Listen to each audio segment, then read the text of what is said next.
இயேசு கிறிஸ்துவின் இன்ப இனிய நாமத்தில் வாழ்த்துகிறோம். இன்றைய வேத வசனம்: கர்த்தருடைய தூதன் அவருக்கு பயந்தவர்களை சூழ பாளையமிறங்கி அவர்களை விடுவிக்கிறார். சங்கீதம் 34:7. Today's Bible verse: The angel of the Lord encamps all around those who fear him and delivers them. Psalms 34:7.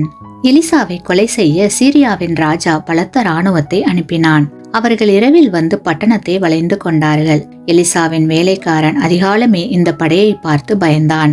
உடனே எலிசா, இவன் பார்க்கும்படி இவன் கண்களை திறந்தருளும் என்று ஜெபித்தார். எலிசாவை சுற்றிலும் அக்கினிமயமான குதிரைகளாலும் ரதங்களாலும் அந்த மலை நிறைந்திருக்கிறதை வேலைக்காரன் கண்டான். அவர்கள் தேவதூதர்களே. வேதாகமத்தில் ரட்சிப்பை சுதந்திரிக்க போகிறவர்களின் நிமித்தமாக ஊழியம் செய்யும்படிக்கு அவர்கள் எல்லாரும் அனுப்பப்படும் பணிவிடை ஆவிகளாய் இருக்கிறார்கள் அல்லவா என்று எபிரேயர் 1:14 வாசிக்கலாம். கிறிஸ்துவுக்குள் பிரியமானவர்களே, ரட்சிப்பின் வாரிசுகளை தேவன் எல்லா தீமைகளிலும் இருந்து பாதுகாப்பார். அவர்கள் தங்கள் கடமையை ஆற்ற செல்லும் பாதையில் தேவ தூதர்கள் பாதுகாப்பிற்கு வருவார்கள். ஆமேன்.